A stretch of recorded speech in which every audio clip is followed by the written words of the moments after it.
Namaste and bright blessings. Welcome and a huge thank you to joining us for the 9th annual One Tree Gathering. I'm Jules, OBOD member and ICCS volunteer, and I'll be your host.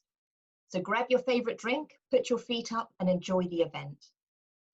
Oh, and please keep your microphones on mute, although we'll be recording the event for our YouTube channel. So while we'd love you to keep your videos on and so we can see your beautiful smiley faces, feel free to switch your video off if you are camera shy or you're not really supposed to be here. Also, we'd love you to introduce yourselves in the chat and say where you're joining us from. I'm in Warwick in the heart of England. So I'll just give you a very brief overview of the history of the event, then run through the timetable so you'll know when to plan your toilet breaks and stock up on your snacks. ICCS Global, the International Centre for Cultural Studies, is a non-profit organisation that connects ancient cultures around the world and keeps those traditions alive and flourishing through forums for learning, understanding and networking. It's about celebrating our similarities and our differences. As Maya Angelou said, in diversity, there is beauty and there is strength.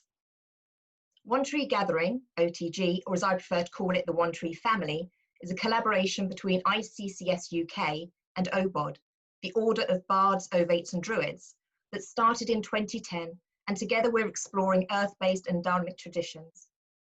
We exchange ideas and build relationships based on friendship, fun, mutual understanding and shared values, such as a deep connection to nature and all living beings. While we weren't able to host our weekend retreat this year, we thought it was still important to re-energize and reconnect our One Tree family via the magic of Zoom. But hopefully this means more people can join us from around the world, and I'm just hoping the Zoom gods and goddesses are on our side tonight. So, tonight's theme is a cycle of life, and the timetable looks like this.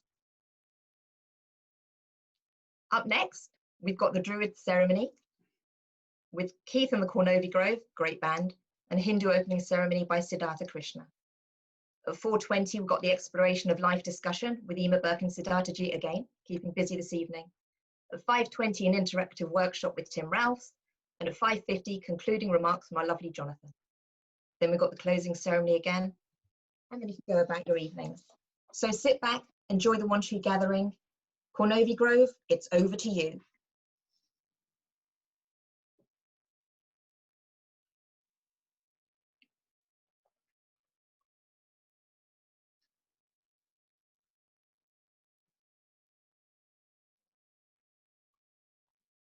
Can people hear me now? Yes? No? Yes!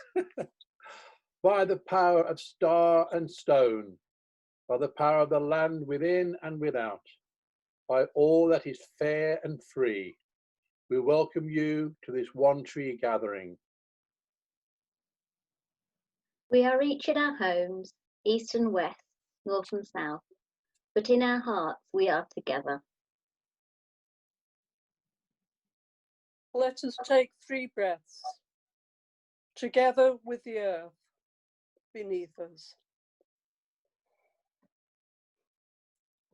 together with the sky above us,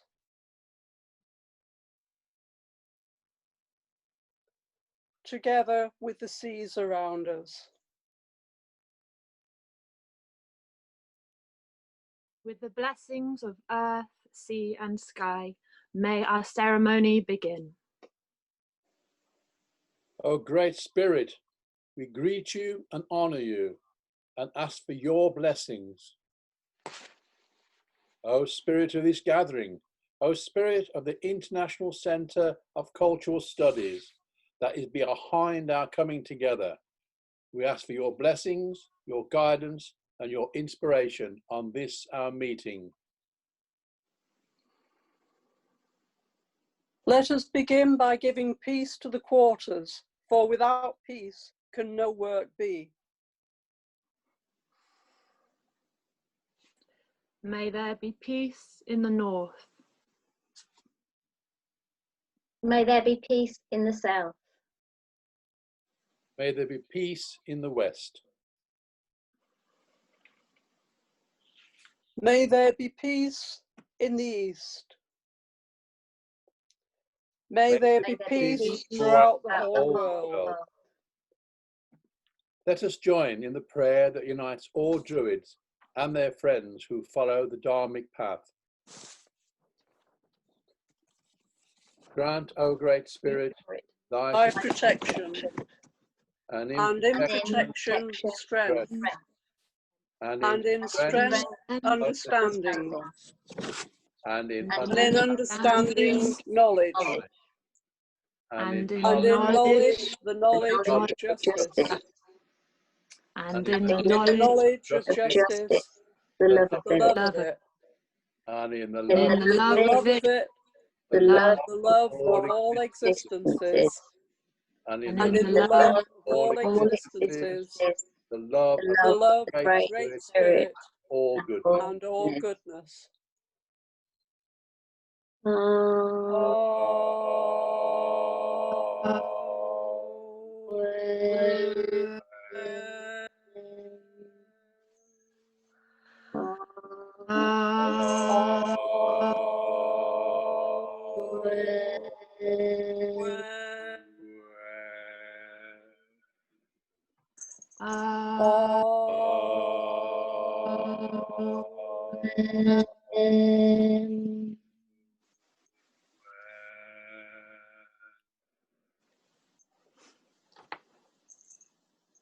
Let all disturbing thoughts be laid aside as we all join together to cast a circle around our work this day. In your imagination, listening to these words, see a circle of golden light drawn around your virtual gathering, moving and growing in a clockwise direction, holding us together as one.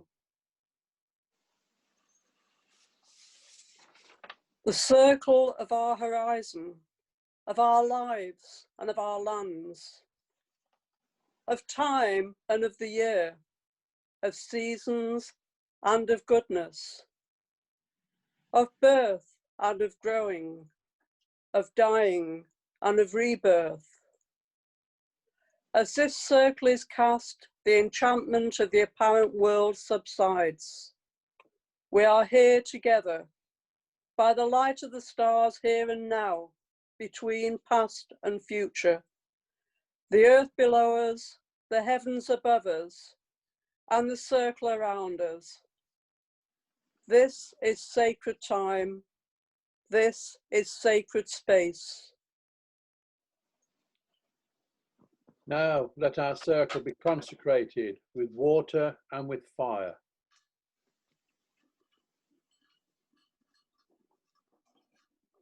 May our circle be consecrated and blessed with the element of water.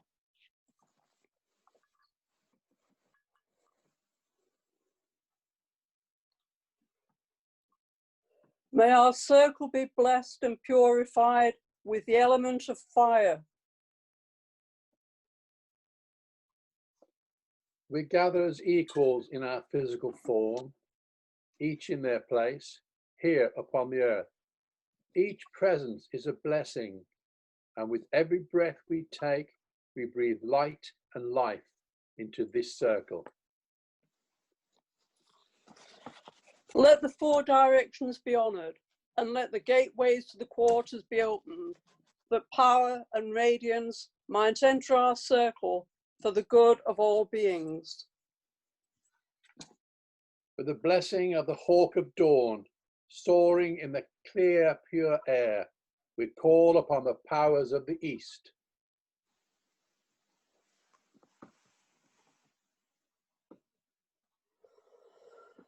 With the blessings of the great stag in the heat of the chase, and the inner fire of the sun, we call upon the powers of the South.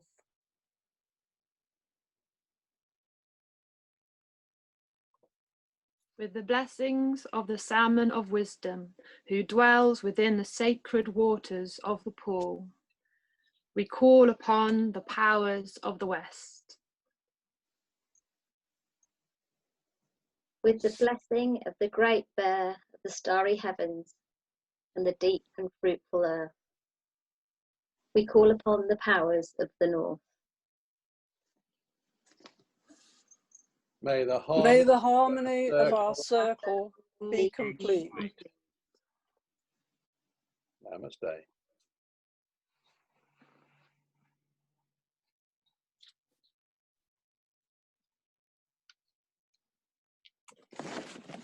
Thank you very much. This was really a wonderful experience for me. Let me start the starting ceremony with kindling a lamp. Let it be a symbol of the lamp of wisdom, compassion, love, and forgiveness.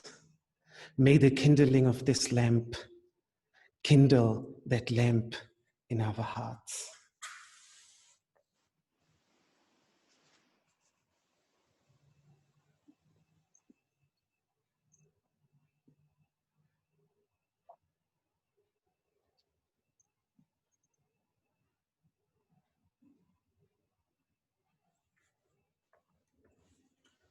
Om Bhadram no Apivataya Manaha. Let us pronounce together Om, the primordial sound, and which simply denotes acceptance, yes. And most important is the silence after that. Then I will recite a short prayer to Sadguru, to Guru, to the Master within each one of us, the one who guides us from darkness, Gu, to Ru, which means light. I will also sing a prayer to Mother Earth, which describes her as having a garment of oceans around her, and mountains are like her bosoms. Rivers flowing from those mountains are like the milk, and she is the wife of the sun who impregnates her with life. And then I will sing a short prayer to Dru, to the tree, to the inverted tree, of which the roots are the sun, and life on this earth are all the branches, as well as this physical body, which is also like an inverted tree. And the last prayer will be a prayer to the Master, seated at the root of this tree, imparting wisdom to the mind, to his 4 disciples: mind, intellect, ego, and memory.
Brahmanandam Paramasukhadam Kevalam Jnanamurtim Dvandvatitam Gagana sadrisham tattvamasyaadilakshyam ekam nityam vimalamachalam sarvadhi sakshibhutam bhavatitam trigunarahitam sadgurum tam namami samudravasane devi parvatastana-mandale vishnupatni namastubhyam padasparasham kshamasva-me vishvam darpanadrishyamana-nagari tulyam nijantargatam pashyannatmani mayaya bahirivod bhutan yatha nidraya yasakshat kurute prabodha samaye swatmanamevadvayam tasmai shri gurumurtaye namaidam shri dakshinamurtaye chitram vatatarurmule vruddhah shishya gururyuva gurustu maunam vyakhyanam shishyastu chinna samshayah om shantihi shantihi shantihi om bhadranno apivataya manaha. Let our mind be guided towards the radiant and the blissful. Thank you very much.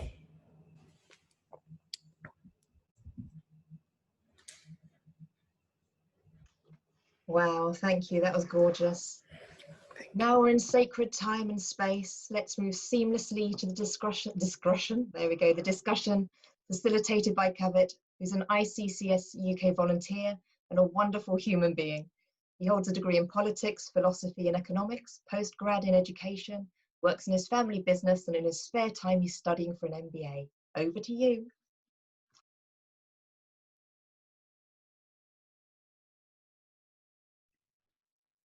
Thank you, Jules, for the lovely introduction. Today we'll be having a conversation with two knowledgeable speakers, Ima Burke from the Druid tradition and Siddharthaji Krishna from the Dharma tradition. Today's session will be an hour long, where we'll be exploring the theme, the circle of life. There'll be an opportunity for the audience to ask questions, so please use the chat function for this. I'd now like to introduce the speakers. We are joined today by Siddharthaji Krishna. Siddharthaji was raised in the family tradition of yoga and was educated at the Kailash Ashram in Rishikesh, focusing on the teaching of Vedanta. This ashram has had many notable personalities in the past, such as Swami Vivekananda and Swami Sivananda. He's also taught courses on Sanskrit grammar and Indian philosophy at the same ashram. He's currently teaching at the Patanjali Yoga Center in Rishikesh. We are also joined by Ima, who is the chosen chief of the order of Bards, Ovates and Druids and lives in Ireland. Ima has a private practice as a counseling psychologist, and her interests in Druidry and psychology have led her to act as a celebrant, helping people to design and enact meaningful rites of passage. Ima has a deep love of the ancient Irish tales and has a passion for storytelling. She particularly enjoys showing people the sacred sites of Ireland. Ema is also a priestess dedicated to Danu in the fellowship of ICCS. She is an arch-druidess in the Druid clan of Dana and a member of the noble order of Tara. Thank you both for taking out time to be with us. Before we delve into the topic, and I know this is an impossible task given the richness and vastness of both traditions, can you please spend a couple of minutes to summarize 3 to 4 key values from your tradition? I would like to start with you, Ema.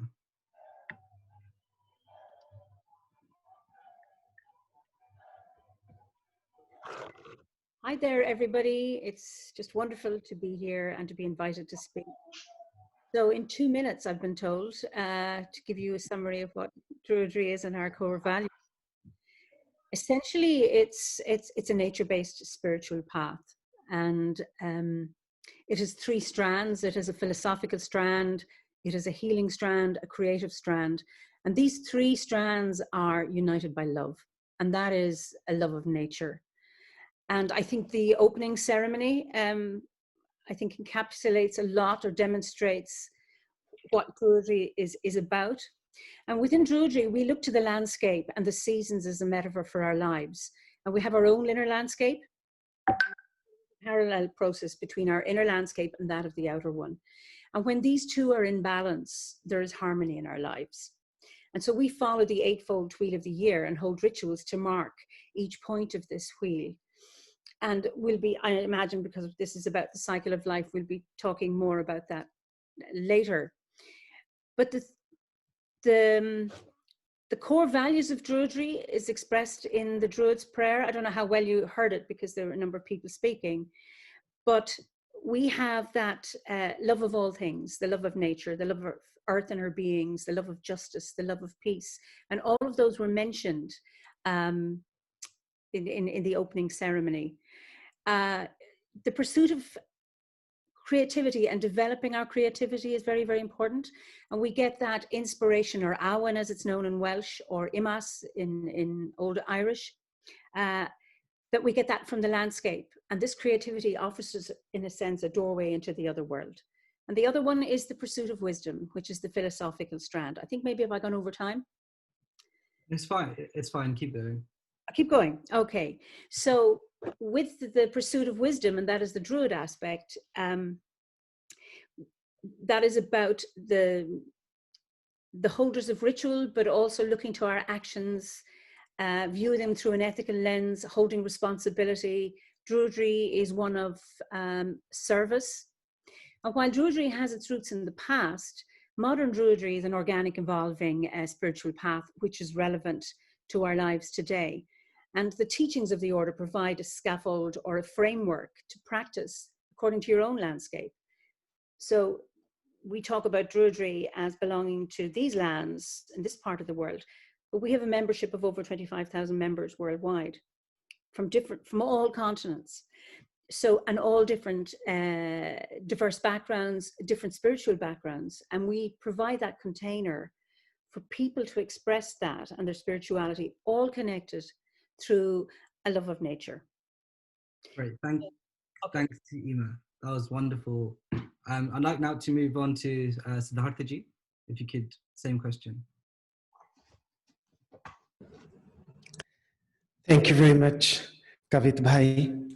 I'm deeply honored to be part of this panel discussion with Ema, the Venerable Chief of the Order of the Druids. My tradition is known as the Vedanta tradition, in which the word anta, which is cognate with the English word and refers to conclusion, quintessence of the Vedas, the ancient collection of mystical teachings in India. The word, it teaches the path to experience the unity or oneness, yoga, of individual consciousness with the universal, omnipresent consciousness. You are that. Tattvamasi is one of the most famous teachings The core values of my tradition, which deeply appeal to me, the first is unity in diversity. Yes, the truth is one, but it can be expressed in numerous ways. And in whatever way it is expressed, meditated upon, and worshipped, in that form, in that name, it manifests itself. The second value is the value of pursuing wisdom, which has been encapsulated in one of the mantras from the Rig Veda. Let beautiful thoughts, let radiant and beneficial thoughts come to us from the whole world. Aparitasaha, without any hindrance. Our own ego is the only hindrance that is there, that we think we know everything. As long as they don't cause any kind of violence and they help me uproot my vices, I welcome such thoughts from wherever it might come. So this pursuit of wisdom, and then what the Bhagavad Gita, Sarva Bhuta Hite Radaha, to be constantly engaged in the well-being of all beings without any consideration of any type of limitation, like a small little lamp which tries to remove the darkness around itself. And ultimately, as the hymns to Mother Earth found in the Vedas proclaim that yes, this earth is home to people of different languages, different faiths, different beliefs, but it is a home to all of them. So, and sorry? No, carry on. Yeah. The final thing, the ethic, which revolves around Dhamma, taming oneself, gaining control over oneself through yogic practices, just taming oneself, and then charity and compassion. This is what education, shiksha, education meant to the ancient mystics. And that's why ahimsa, non-violence, is really the central principle. It sounds beautiful, but how is it realized? Through yogic practices, of which the goal is meditation. When it comes to the ritualistic aspect, there are 5 primary rituals: studying the teachings, worshipping light in all its 3 manifestations, earthly, fire, thunder, and sun, then serving one's parents, serving humanity, and serving all beings. These are what are known as the Pancha Yajnas, the 5 methods of worship, broadly speaking. So this is my understanding of my tradition. Thank you very much, Siddhartha-ji. We can already see quite a lot of similarities between both traditions. One being the pursuit of wisdom, the other about compassion for all beings, and also the key aspect of diversity. I'd now like to come back to the theme of today's session. And both traditions claim life to be cyclical. Can you please expand and elaborate what this means for me? We'll start with Ima, please. Well, like I say, we look to the landscape and the seasons as a metaphor for our lives. So it's about being very in touch with our own landscape. And when we look, I mean, I look out my window right now and I see the earth is beginning to sleep, or it appears to be on its way out. But that when we follow that, we see how life, death, rebirth is renewed all the time. And so every 6 weeks, we have a reminder and a festival and a ceremony to remind us of the cyclical nature of life. We're in Samhain at the moment. Samhain is the Irish word for the month of November. So in Ireland, we think of Samhain as a whole month. And this is the time of drawing in, a time of honoring our ancestors. And the Cailleach, the goddess in her crone aspect, has come and is wiping clean the land, beating the leaves from the trees, beating them into the ground in order to sustain new life. So it appears that things are dying, and in some ways they are. But that is regenerating new life. So something dies and something is reborn.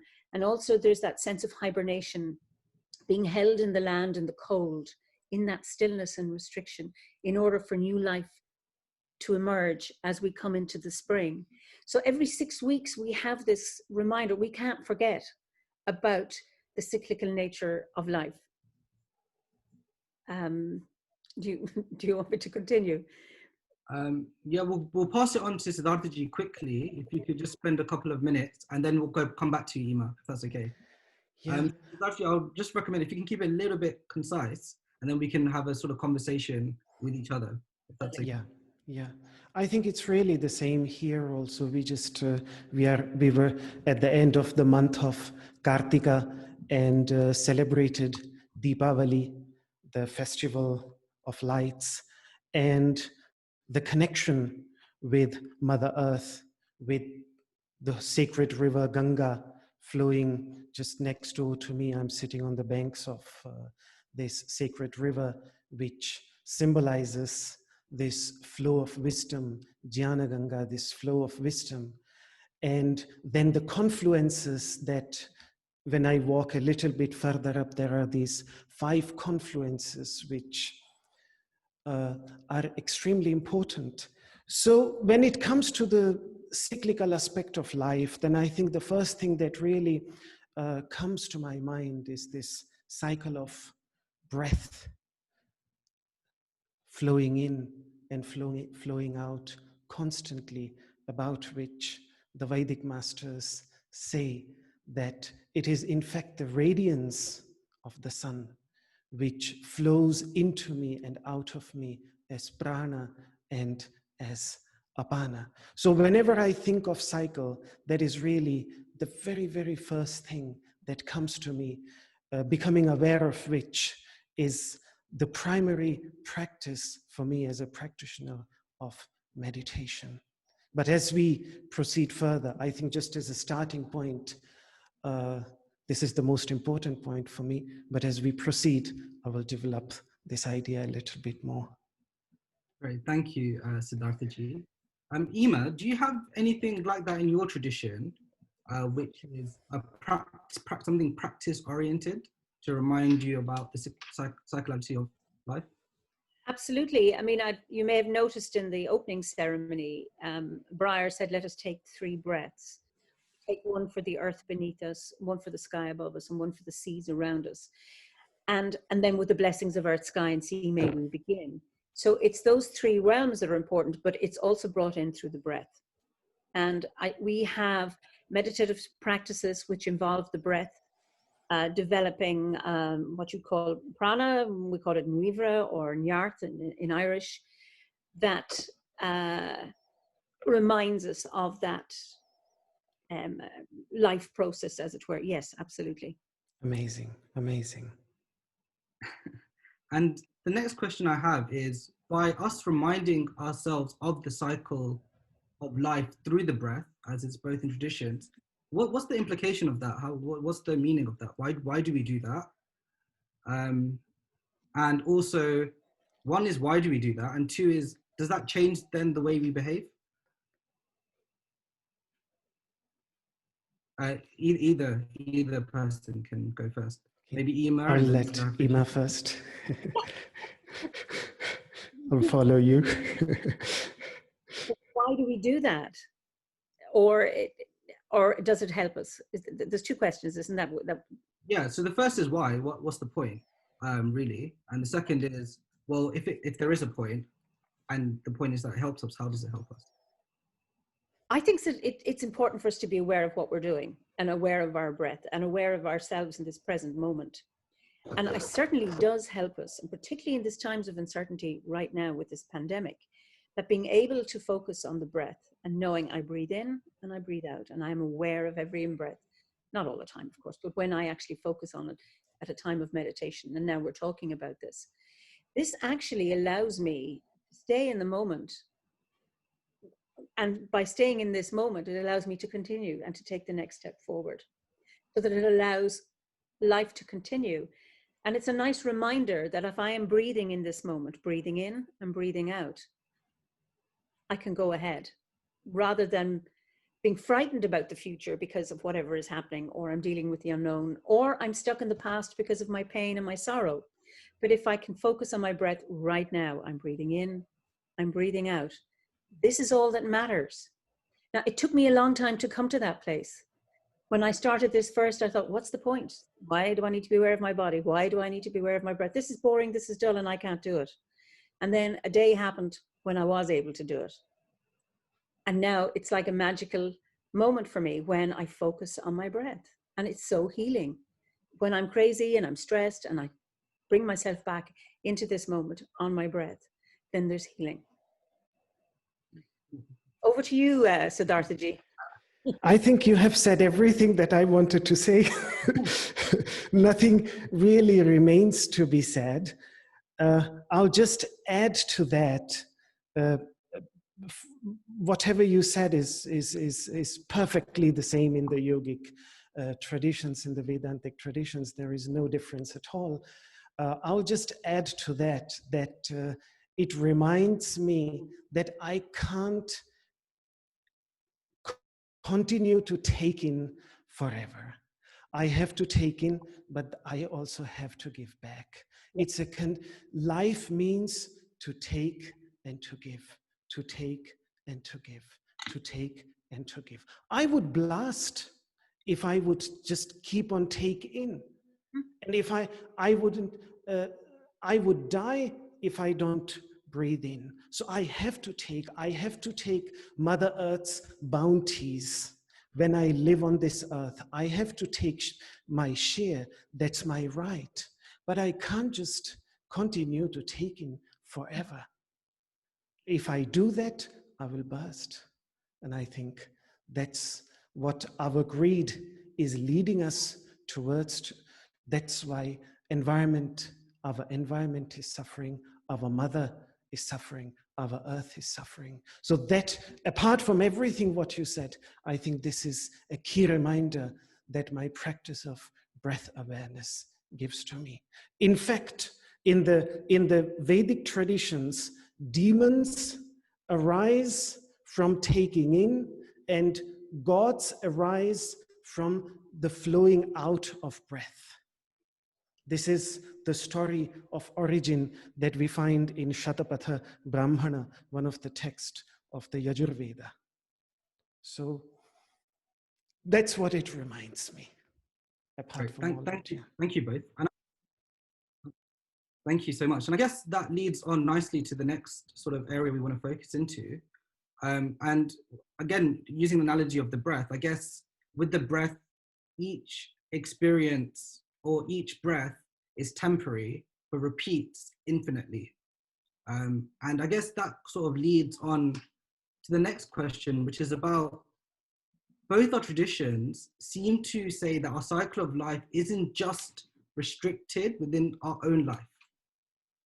So can we sort of explore that sort of concept about the cycle of life extending beyond just our human experience? I'd like to start with Siddharthaji, and then we can move on to Ima. I somehow did lose your question. For a few moments, I could not hear you. Can you say that please again? I'm sorry. No problem. Mm-hmm. I said that, can you hear me now? Is this better? Yes, perfectly fine now. Great. So my question was, I said that the breath reminds us that it is temporary, yet repeats infinitely.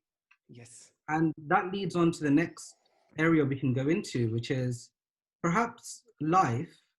Both our traditions say that the cycle of life does not just end with our human experience.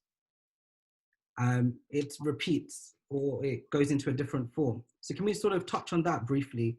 That's my question. Yeah, a lot has been said about this, but just to keep it very brief, I think the cycle of life starts with the sun, from where life, warmth, energy, everything originates.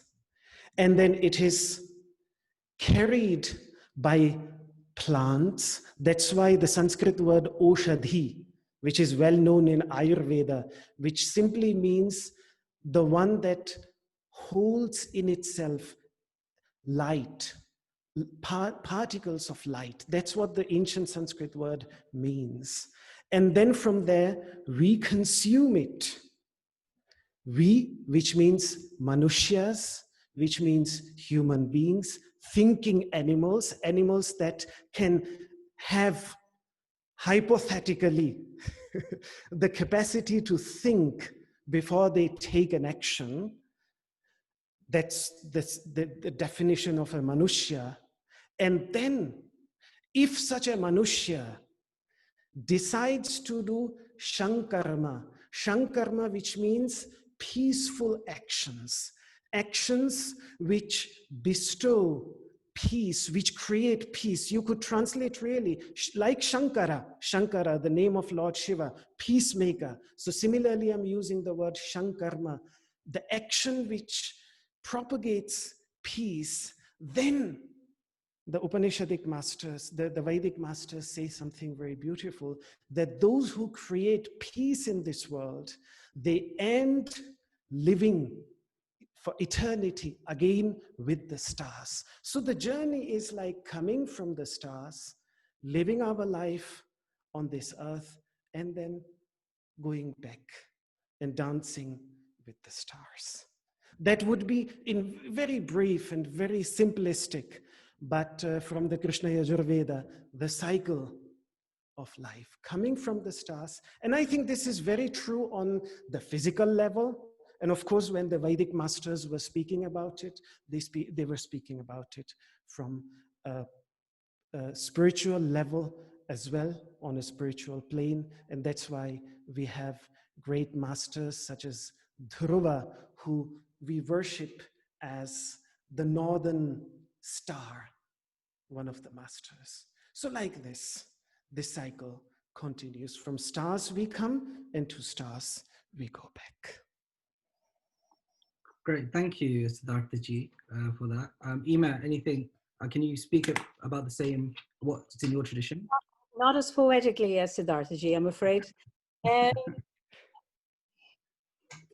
Yes, I mean, we have that this isn't our only incarnation, and that the death to our physical body in this world marks the birth of our existence in the other world, and vice versa. So that we have that coming back and forth. We don't talk about, you know, achieving nirvana, but there's that notion of back and forth. And our ancient ones recognized that there was another world and another existence, so that if you hadn't, for example, paid your debts in this existence, you could do it in the other existence. Yeah, I've read that. Death had no fear because there was another existence, and that you can come back or not. I love the idea of dancing with the stars. I think that is absolutely beautiful. I think I imagine it might take many lifetimes to achieve that level of wisdom or enlightenment, whatever, so that then you can have your final eternal existence, if that's not a contradiction, as a star or among the stars. Right. So is there anything in not to take it too far that way, but is there anything in Ima in terms of like a final resting place, or anything that in your tradition? So we have this cycle. Does the cycle always continue, or is there any part of your tradition which says that actually we should try and not continue in this samsara or this cycle? I'm not so sure if there's a decision, because I think it's up to each individual what they believe, but we do have an other world, and there are stories of the other world being a place of peace, of eternal youth. We'll get this from the stories. So we talk about Tir na Nog, or the Land of Promise, or the Isle of Apples, or the Blessed Isles. And in the other world, for example, in some of the stories like the Voyage of Mueldun or Bran Mac Fial, that there are many islands and there are different manifestations. There's the island of plenteous salmon, there's the island of women, or the island of the black and white horses.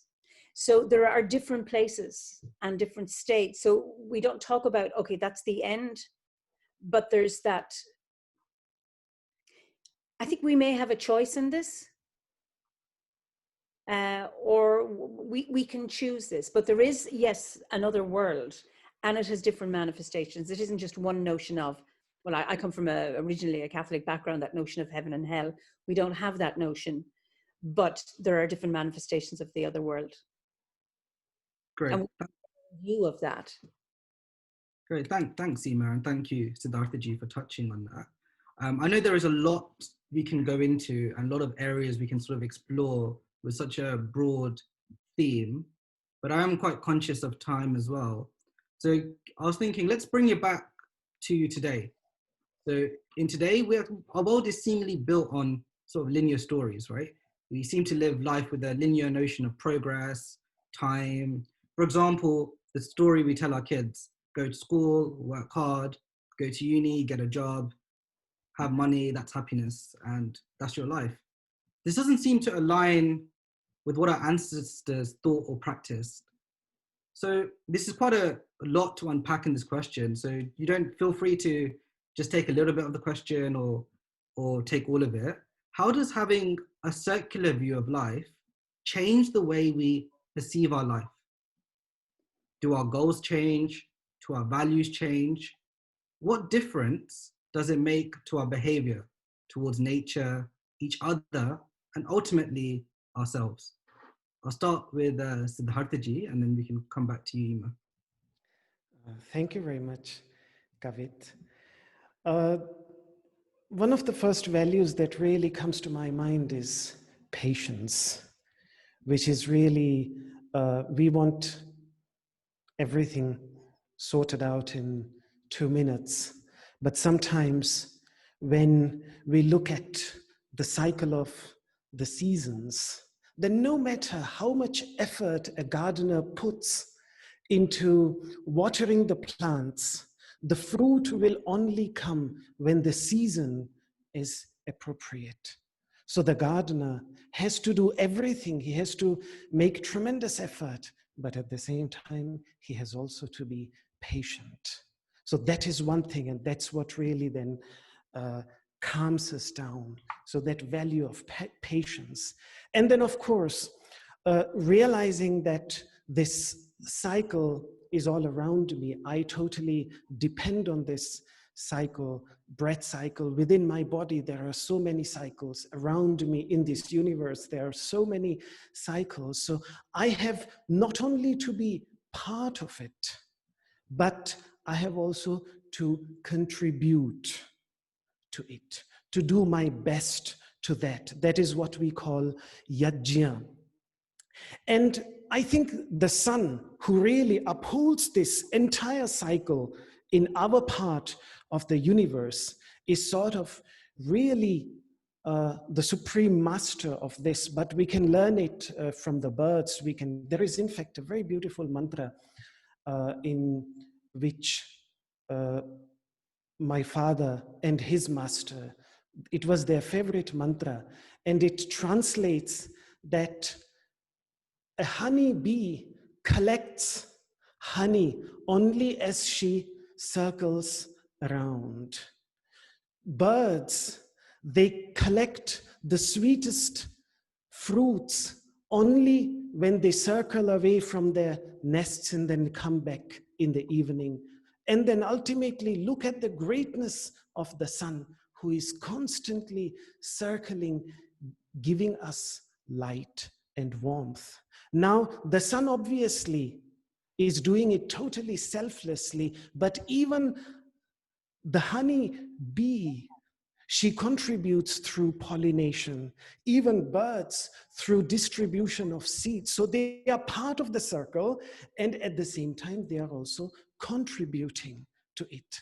Are we contributing to it? That's the question. And similarly, in my relationships, when I realize the circle and I realize that what I put into comes back, when I put love into my relationships, most of the times I get back love. When I put hatred into my relationships, hatred comes back to me. So that thing, and then of course, as a practitioner of yoga, having a routine like the sun, which rises every day on a particular time, sets on a particular time, is extremely essential to have a meaningful life from a spiritual perspective. But then, having said all this, we have talked about the circle, but ultimately, I think the goal in the Vedic traditions is not only to rotate with the circle, but also learn how to transcend it, or so to say, how to reach the very core, which is where peace lies. So peace is not in the periphery of the circle, but at the center of the center, at the center of the wheel. And that center, the masters say, is within me. It is within each one of us, if we would just look to it. So that's where ultimately the idea of the circle then always leads us back to the center of the circle, that centripetal tendency, not centrifugal. Great, thank you, Siddhartha-ji. Ema, same question? Yes, I think this notion of circularity, or if you have a worldview that everything is linear, it gives you that, and those who have that are in a sense controlling everything, or trying to, or living with the illusion that they can control. And when we do that, we do a lot of damage.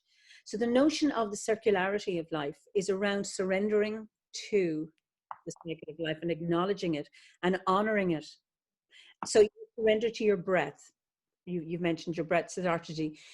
Surrender to life and to nature. And that thing of, we talk about the law of the harvest also, what I give out is what I bring back.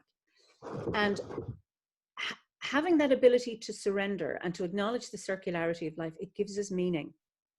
For many people, it's like you're born, you go to school, you go to university, you get the big job, and then you retire at 65, and then you die, and then what's left? Nothing. I know so many people who say, it's a vacuum, it's a void when you die. Where for me, I need meaning. And I think when we have meaning in our life, we have a much richer life. We can bring peace within, without. I concur with all of those things that you've said, Siddhartha-ji. And I think meaning is very, very important. And it's about surrendering to, and it's not about giving up. It's not about being fatalistic, but you contribute. But when you have meaning, you can have a much richer life. However, externally, it seems like a poor one, but within, that richness within is around surrendering and having meaning. And I think having a cyclical worldview enhances that. Siddhartha-ji, same. Ema was talking about it gives her a sense of meaning. In the Vedic tradition, or in the Hindu Dharmic traditions, how does that meaning come about from the circle of life? As Ema put beautifully, how does it come about in the Dharmic traditions? Yeah. As I follow the circle of the sun, allow myself to be inspired by it. It inspires me to do practices which inspire loving kindness, compassion, joyfulness, and forgiveness in me. And with that, I think a true meaning of life is realized. Otherwise, the life becomes very empty, an empty pursuit. So that's what I think. And my next question is related to the same topic, and it's, if the circular of life is just a view, right? And this view allows us to have better relationships with each other, because it realizes that whatever we give, we receive, etc., etc. are there any practices in each tradition that help bring that about? So, for example, in Buddha Dharma, we have something like Maitri meditation, or bringing that sense of really practicing these values. So it might be in the form of a prayer or in a ritual.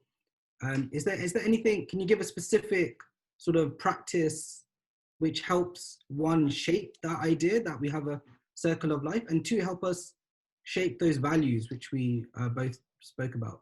Emo, Yes. would you like to go? Yes. Yes. So Yes. Sorry. no, strategy, please. Okay. Okay. Yeah.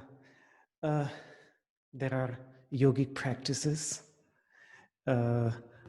practices of asana, practices of pranayama, practices of meditation. You just mentioned Maitri meditation, which is equally present in the yogic traditions, in Patanjali's Yoga Sutras. It has been mentioned. It originates in the Vedas, where this beautiful mantra is there that whenever I feel powerless, give me strength so that I can look upon all beings with that vision of friendliness, so that all may look upon me with the eye of friendliness. And then, of course, during the day, we have the morning welcoming of the sun, meditation on the sun, which is known as the Gayatri mantra, very well-known mantra. So one mala of that Gayatri mantra in the morning, one mala of the Gayatri mantra in the evening, and then worshipping the fire, which is yajnas. There are many, many practices which one can practice. Thank you very much. And Ema, a similar question. We don't have prescribed practices, because there's within Druid, or within particularly the order of Bards, Ovates, and Druids, there's a freedom to have whatever daily practice you wish. Most people have a daily practice, so it can be through various prayers. We have a peace prayer, we have a prayer of unity. There's the Druids prayer, for example. That's an example, but every 6 weeks we have a ceremony that reminds us of the cycle of life, because we're following we cannot avoid it, actually, the cyclical aspect of life, because we see it in the landscape. We can do that as an individual, so we can have an individual ritual where there's a lot of meditation on this point of the year. Where am I in this? I may be planting seeds at the spring equinox and following those, or I might be reflecting on my harvest, as we might do it at the autumn equinox, for example. Or we meet in a group, in a grove or a seed group, and have a group ceremony. So every 6 weeks we have a reminder of where we are in the cycle of life, in this annual one. Then part of our training is we do life reviews, we check, we look backwards, we look forwards, to remind us of where we are, so that we can be living, I suppose, the best possible life that we can live.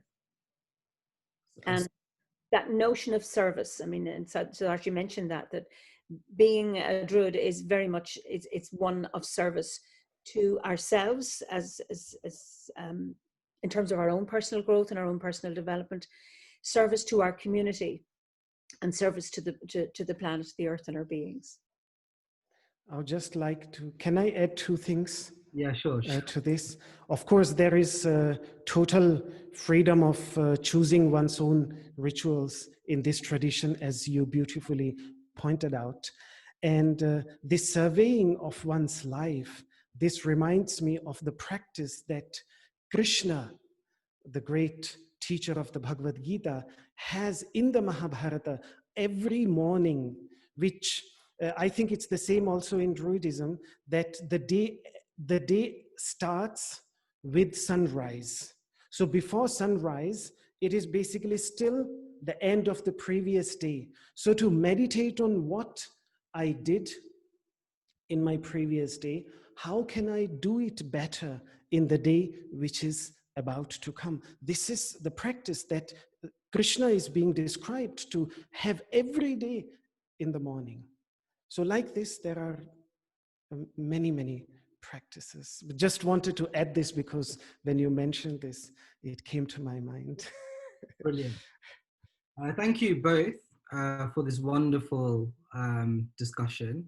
I know we just touched the surface of it, and hopefully inspires people to, in the audience, to have a think about how they can have this view of circular life and how it sort of affects in their daily practice and daily life also. I'll now open up the questions to the audience.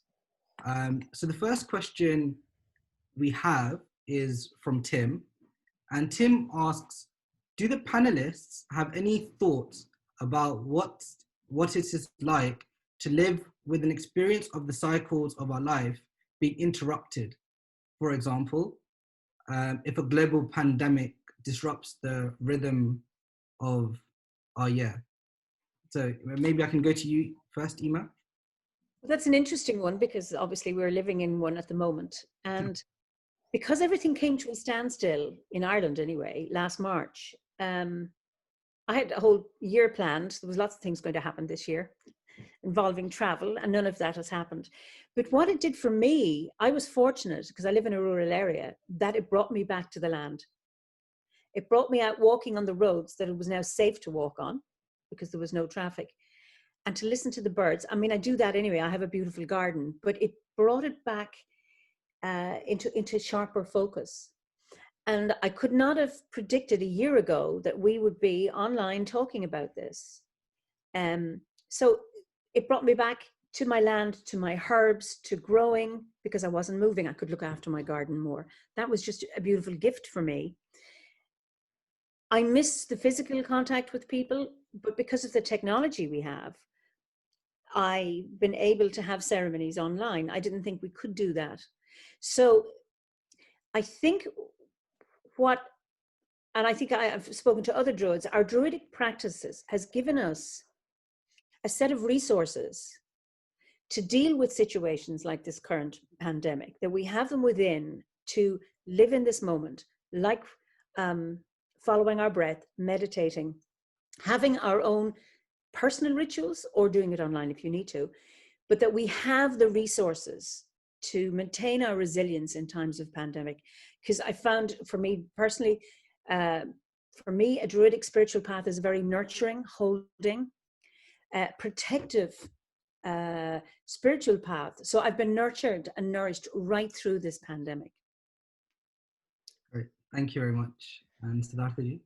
Yeah, I would really add the same thing. I mean, first of all, we need to give Mother Earth a break and let her rest a little bit and rejuvenate herself. So this is a wonderful opportunity to do that. And if we can't go out, then let's go in.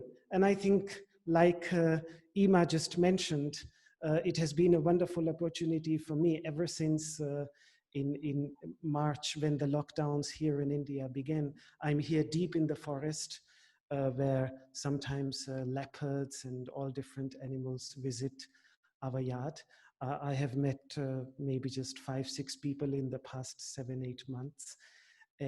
But this has given me a tremendous opportunity to study what I could not study because of a busy schedule, to have a longer 3 to 4 hours daily practice of yoga asanas, as well as meditation, which was sometimes very difficult to maintain earlier on a regular basis. So it has been a wonderful opportunity to explore myself, to look into myself, to take care of my father, who is 90 years old. So I had to be very careful with him also. So no visitors allowed. I don't visit anyone. I don't meet anyone. So, but it has been a wonderful experience. Something that was unexpected. Of course, I never thought that this would come. But when it came, I thought, okay, that's now something new, and I will grasp this opportunity and do the best out of it. And it has been wonderful. It has been a wonderful journey. I think this is one of the most beautiful times of my life. Having said this, I'm mindful of the suffering. I might have suddenly become part of that suffering as well. I don't know. No one knows. But that's the reality.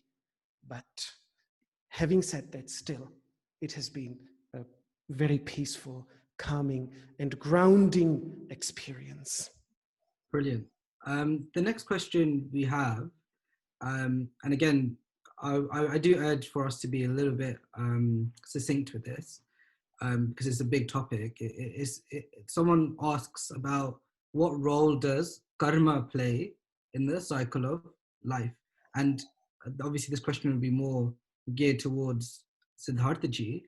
But Ima, I would like you to reflect on what Siddhartha-ji maybe says about karma, and if there is a similar concept in your tradition, it will be also good to sort of explore. What's the role of karma in your tradition, Siddhartha-ji, and how does that relate to the circle of life? Yeah, karma means action, and karma is usually a shorthand for karma samskara, the subtle impressions which are left behind in the mind as a result of an action. That's what basically karma stands for.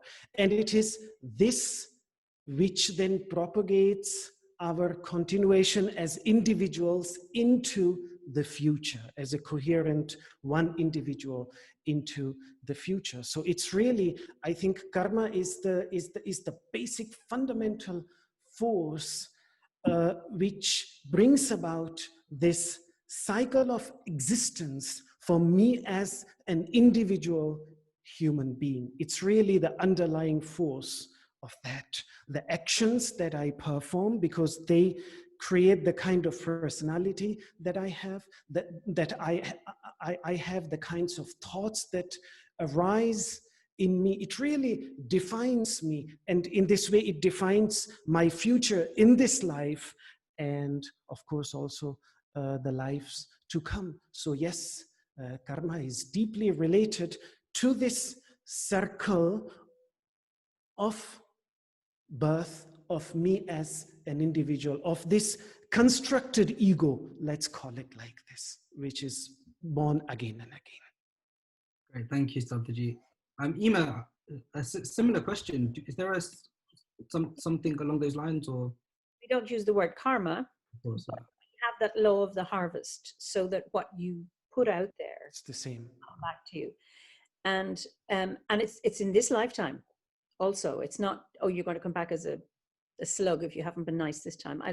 That's a very crude understanding what karma is. Forgive me, I mean, when I hear people talk about it, but that it's right now. So it's what I am putting out right now. It will come back to me, and it'll come back to me maybe threefold, or with that notion as well. So that I suppose fits in perfectly with what comes back. So that circularity, yes, indeed we have it. Brilliant. The next question I have is actually my own question, and it's sort of, I don't really know a lot about it, and I know a lot of the Hindus won't know about this term which your tradition uses, which is the term Arvin.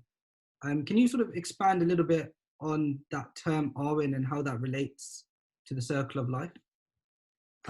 Or if it does play any relevance, if you can just expand on that term for me. Oh, you're talking, okay, initially I didn't recognize it. I thought you were asking Siddhartha-ji. No, is a Welsh word meaning, I think, divine inspiration or illumination. We have a similar word in Old Irish called imas, and that is around our creativity and the inspiration we get from our landscape, and that's flowing everywhere. It's also related to Nyarth, prana, chi, nuivra is the Welsh word, that we look for Awen, we call for it, we receive it from our landscape. And I suppose there's that notion of being aware of it. It's there anyway, but somehow through our breath, our awareness, our paying attention to our landscape, we receive it. So it's that notion of, I pay attention to and then that notion, then I receive it. I pay attention and I receive it, and allows me to develop my creativity, which is one of the core values of Druidry, is around our creativity.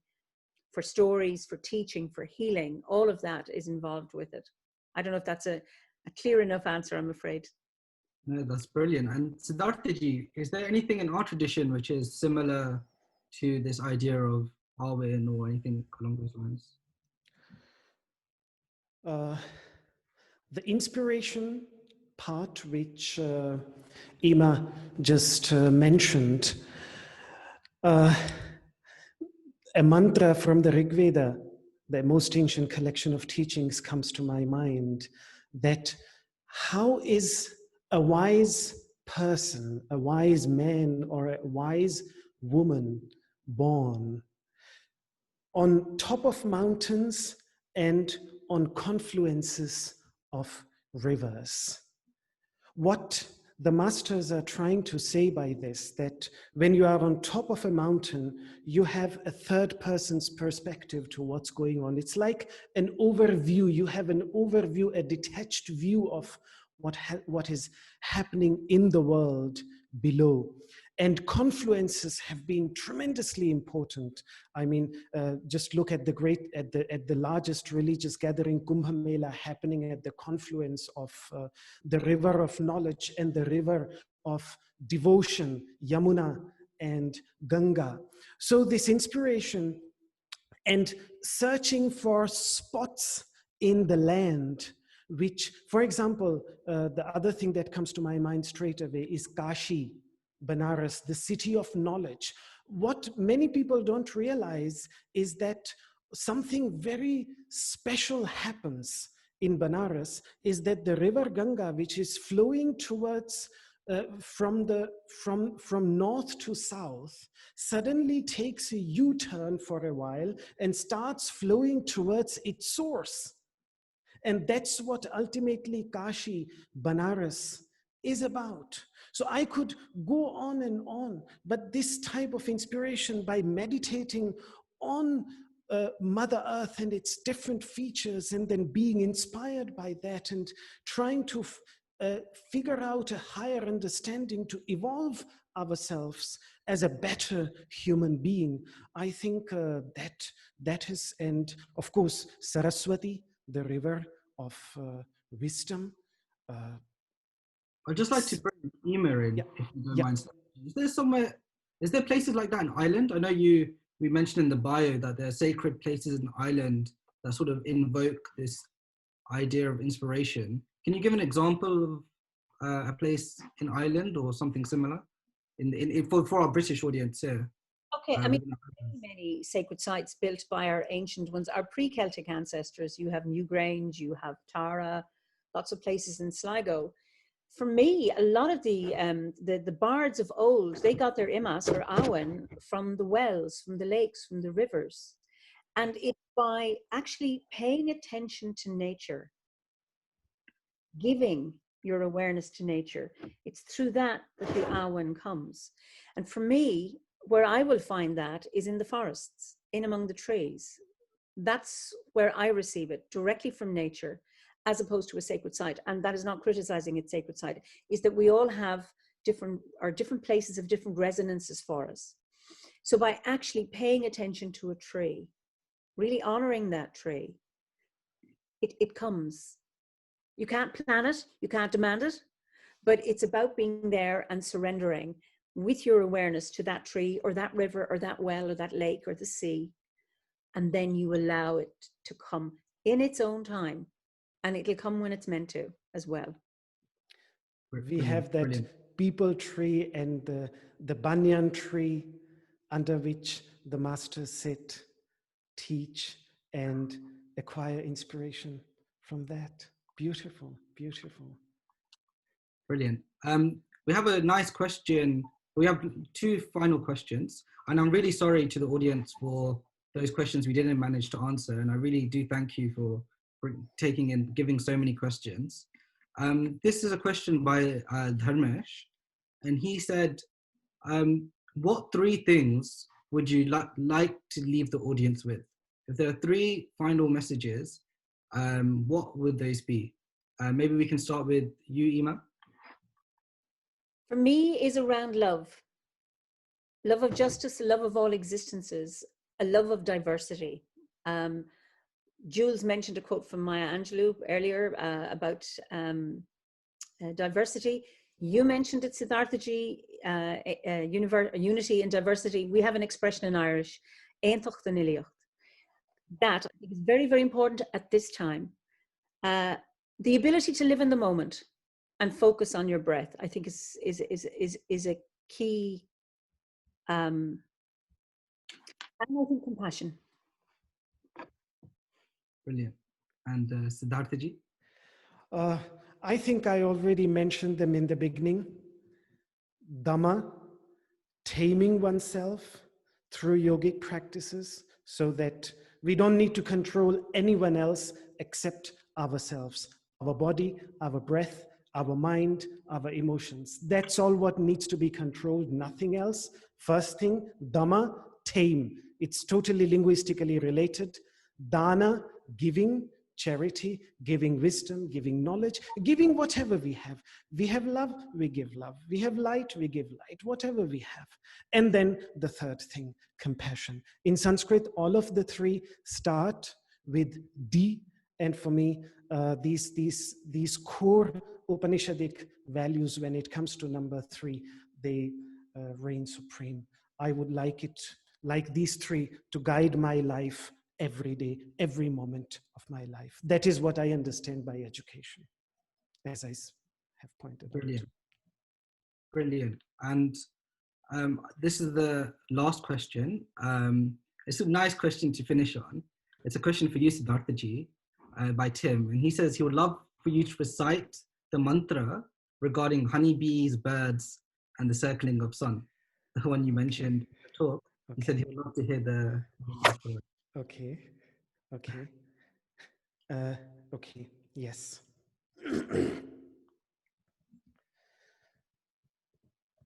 Om Charan Vai Madhuvindati Charan Swadu Mudumbaram Suryasya Pashyasyemanam Yonatandrayate Charan Charaiveti Charaiveti Charaiveti Om Shantihi Shantihi Shantihi. Amazing. Thank you very much. I'd like to again say thank you to Ima and Siddharthaji for taking out the time today. It's been amazing to see the similarities that both traditions share and how we can continue to learn from each other and also hopefully foster greater links in the future. I'd like to thank the audience also for asking such amazing questions.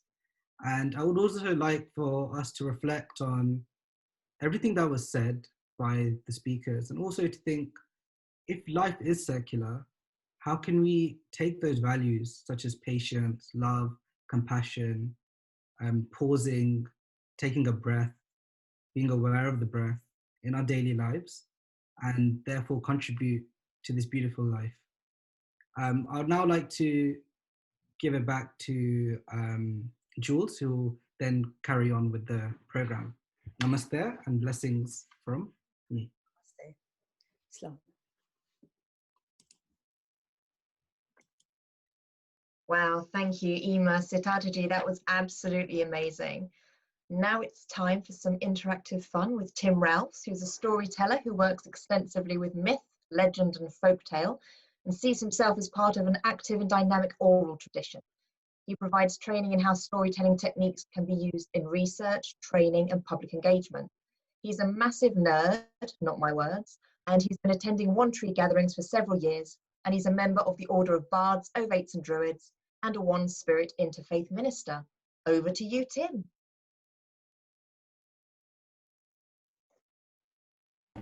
Thank you, Jules. Thank you.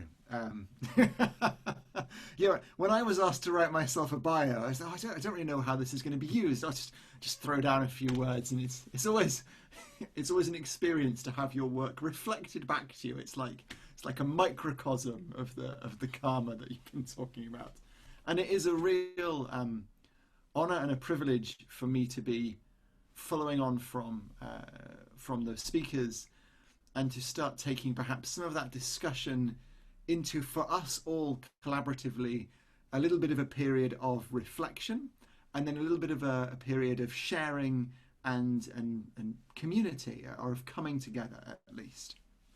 However, first of all, I am aware that we have been sitting down on Zoom for quite some time.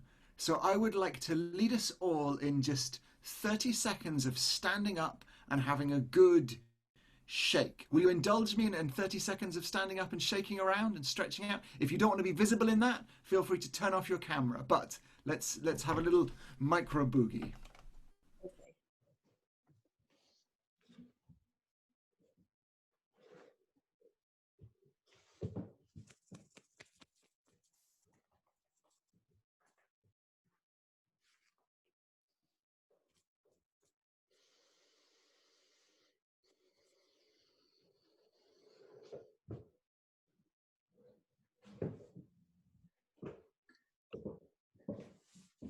And I'd like to welcome you all back, unless you're so caught up in the dance that you just want to carry on.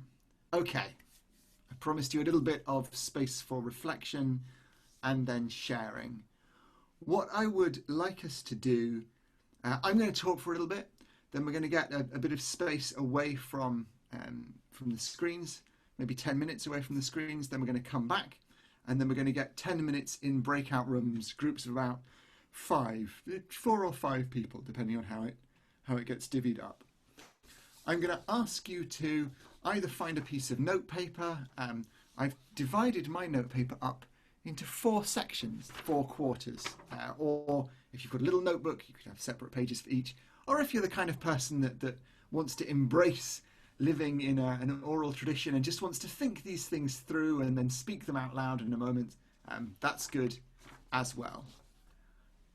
Before we go into our 10 minutes of reflection, contemplation, and journaling, I'm going to give you 4 questions, though they are 2 questions in 2 different ways.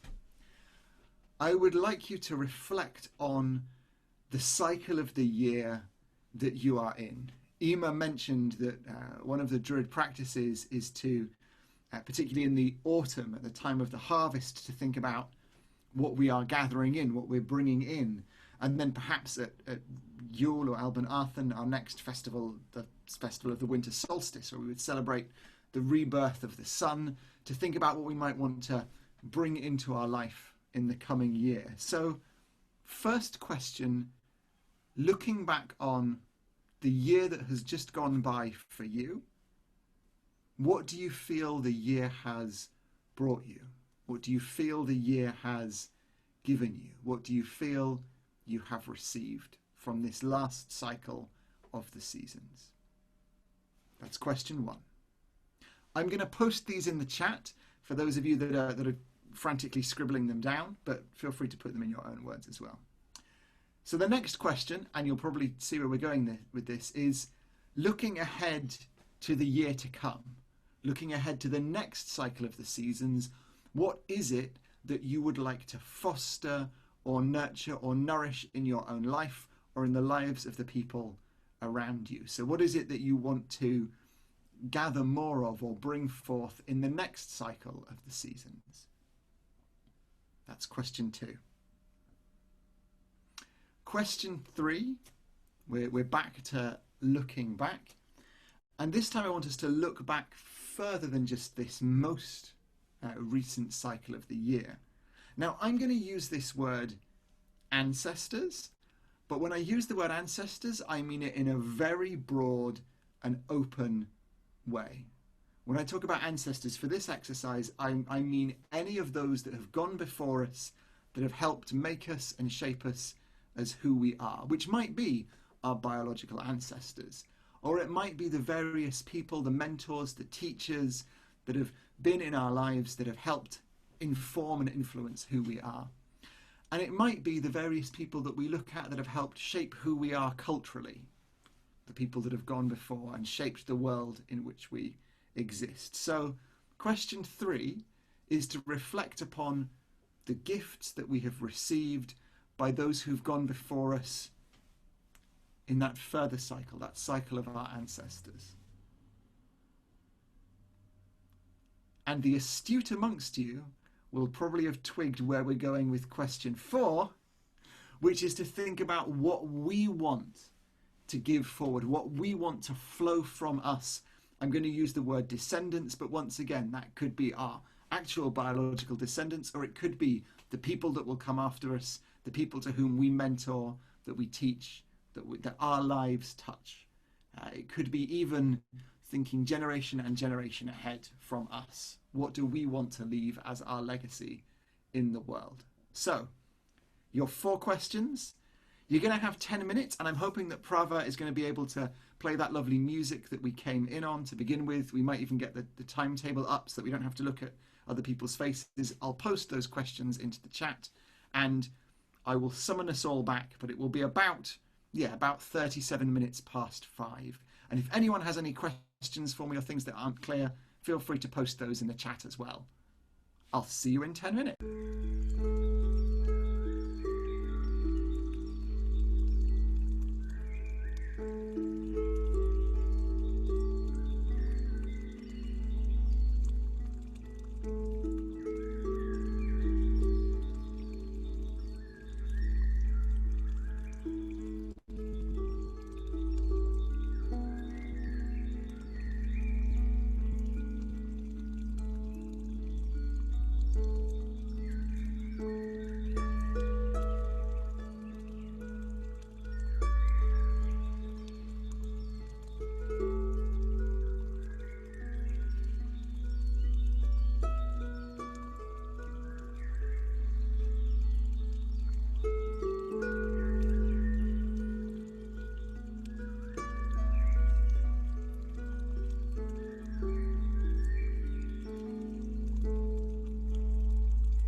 don't know how well Zoom copes with the audio of me ringing a bell, but that was me trying to bring us out of that place of reflection and back into this shared space together. So we're now going to split into breakout rooms where you'll be with 4 or 5 people and you'll have 10 minutes. Now I want to acknowledge that some of what you may have been reflecting on could be very personal. Don't feel under any pressure to share or say anything that doesn't feel joyous to share. And you also probably won't have time to go through everything that you've got in your 4 quadrants, your 4 questions. So maybe I would say pick one of those things that feels alive and exciting to you, and give yourselves a minute, 2 minutes each to witness one another, to hear what one another have to say, and then perhaps there'll be more conversation bubbling up at the end of that. I think that's probably all you need to hear from me on that. So Prava, send us away.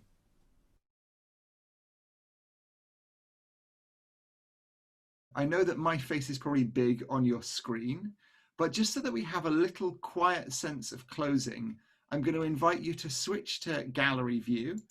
Either you can do it, or maybe Prava can turn the main view to gallery view, and flick through and find a few of the faces of the people that you were in your little room with, and just silently acknowledge and share a little gratitude with them for what you've been able to experience and exchange. So we'll just kind of give gratitude and parting and closing to the people we were in a group with.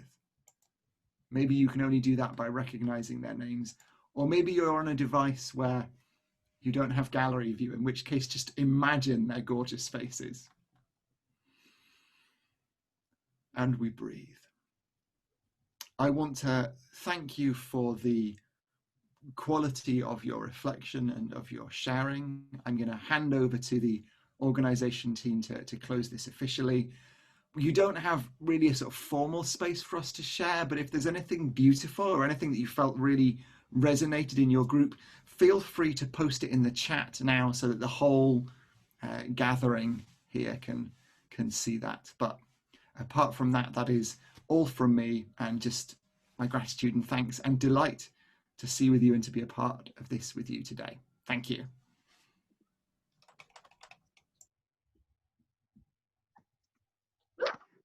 Thank you, Tim. That was awesome. Now, before the closing ceremonies, a few words from the lovely Jonathan Woolley, ICCS volunteer, OBOD member and Mount Hemus scholar, who works with Cunning Folk magazine, which is a periodical on contemporary witchcraft. He's got a PhD in social anthropology, specialising in the study of the English countryside, climate change and nature spirituality. He's an experienced diviner and ritualist, and is currently writing a book on rituals for those seeking to honour the spirits of place. Over to you, Jonathan. Thank you so much, and it's such an honour to be invited to give some closing thoughts on the One Tree Gathering today. So it's such an honour to be here, and thank you so much for everyone's wonderful thoughts, and thank you in particular to Siddhartha ji and Ima ji for their thoughts on this panel discussion earlier. I think there's one word I'd like to pick out for everyone here, and that is the word confluence. Siddhartha ji talked beautifully about the role of places like the great confluence between the river Ganga and another, where there's sort of these coming together of different directions and moving in different places, and where things come together being a place of wisdom. It reminded me of a very special place in my own spiritual heritage, where a church has been built on an ancient stone circle at the confluence of the River Dee. The name Dee means goddess. It's in North Wales, and the River Olwen. And at that confluence, there is this wonderful, special spiritual energy.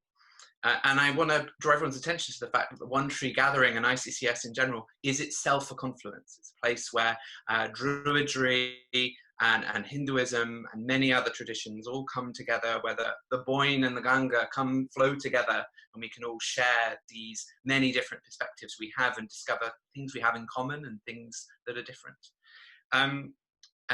you know, there is this wonderful point about breath work itself being a confluence. It's the process of in and out, breathing in and breathing out, being a place that helps you become, where you come together with your environment, when you come together with the world and the flows of prana that or nuifra that flow through it, and through that coming together, you become more wise and healthier and indeed sane, which in turn reminded me of some remarks that Emma made about going to trees as a place when she needed that sense of connection. And it reminds me of a phrase that we have in Welsh, which is the phrase of dod yn ôl at fy ngoed, which means to return to a more like balanced state of mind.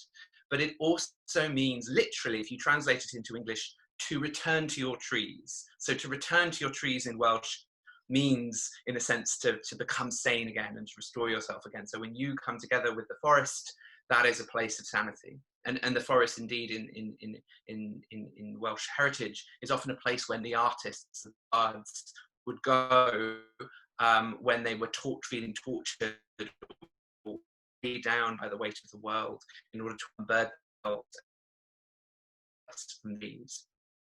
And I think that highlights a deeper truth, which is that this confluence, this becoming connected with oneself, draws your attention to the cycle of life and death. The fact that even if you've breathed out and you've given your last and you're feeling exhausted and overwrought, perhaps the lockdown has got you feeling really, really overburdened, and you've experienced even tremendous hardship as a result of this pandemic.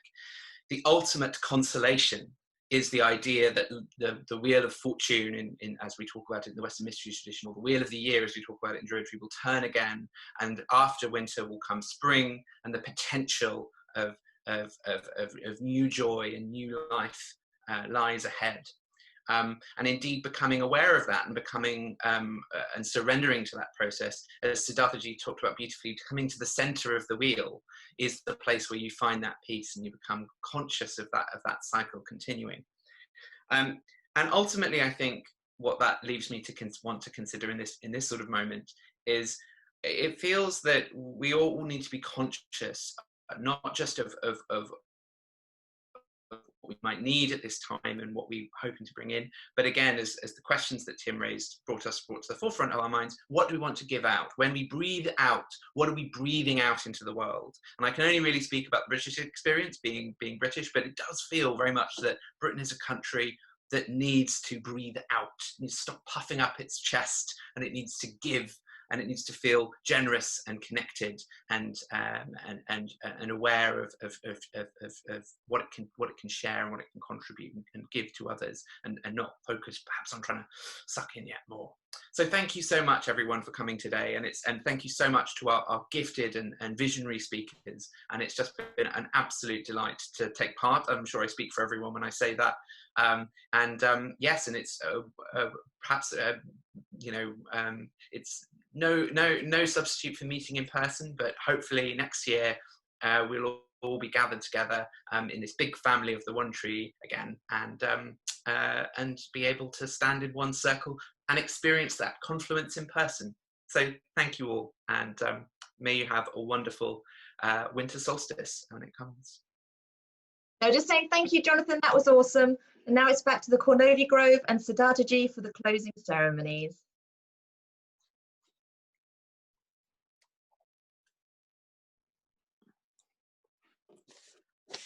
It is the hour of recall.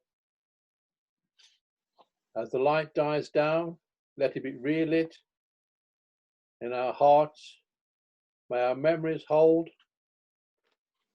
what the eye and ear have gained. May the spirits of the four directions be thanked for their blessings.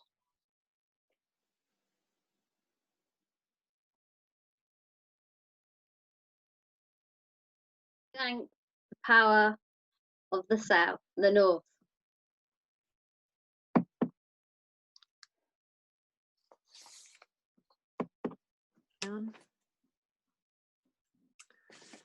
In the name of the salmon of wisdom and the element of water, we thank the powers of the West.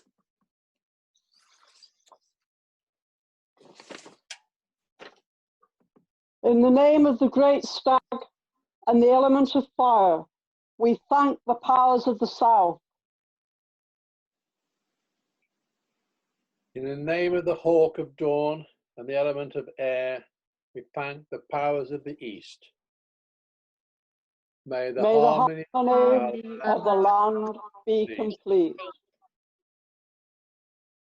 As you imagine the circle being cast around our gathering in a clockwise direction, see it now in your mind's eye, dissolving in a counterclockwise direction as you listen to the words.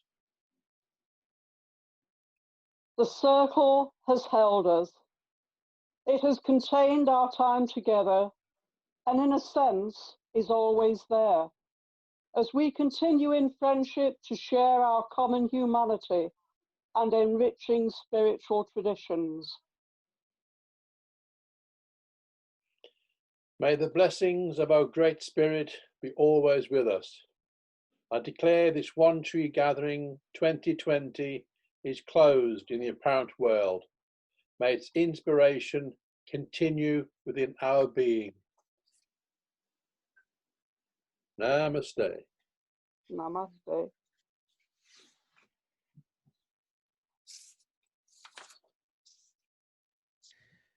I wish to express my gratitude and thanks to each one of you present here today, to my co-panelist, Ima Burke. It was a wonderful opportunity to interact and learn from you about the Druid traditions. Special thanks to Kavit Bhai, Sachin Bhai, Jules, and all the members of the tech team for making this wonderful online gathering possible. I will conclude this with a prayer from the Yajurveda, which translates that the realm of light is peaceful, space is peaceful, Mother Earth is peaceful, the waters are peaceful, the trees and shrubs are peaceful, the whole universe around me is peaceful. This wisdom, this logos, these words are peaceful. Everything may be filled with peace. Peace and peace alone. May that peace enter me, and then may all be happy. May all be free from diseases. May all experience joy and happiness. This is the translation of the mantras that I'm going to recite from the Vedas.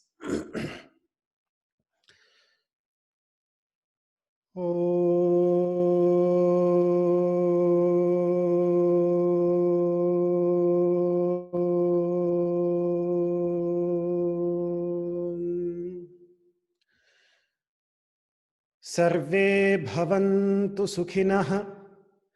Sarve santu niramayaha. Sarve bhadrani pashyantu. Ma kaschid dukkha bhag bhavet. Om shantihi, shantihi, shantihi.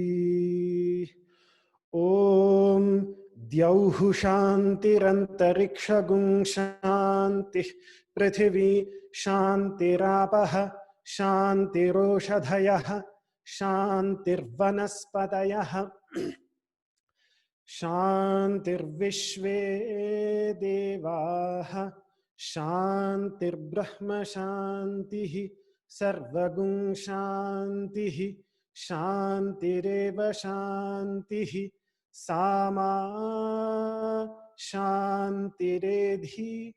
Om Shantihi, Shantihi, Vishwa Shantihi. My humble salutations to each one of you. Thank you very much.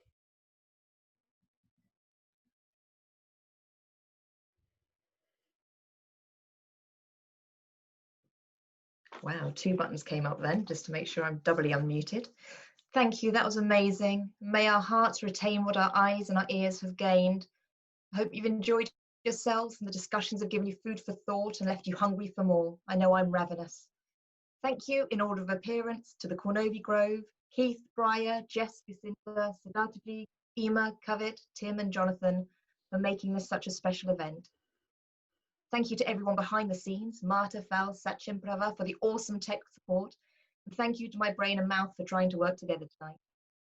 Thank you, a huge thank you to everyone watching. Your time, energy and enthusiasm in bringing One Tree Gathering alive is greatly appreciated, and it wouldn't be the same without you. I really hope that we can meet in person soon and dance around the campfire again, but until then, I can only offer you my virtual hugs. Finally, a reminder that ICCS is run by volunteers, and if you would like to join or have any suggestions for future themes or events, please contact us. The links and details will be displayed at the end. So until we meet again, may you all be happy, be healthy, be safe, and live with ease. Namaste and starry blessings. I love you guys. Woo! Well done, Jules. Oh, I love you guys. Namaste, everyone. Buddy.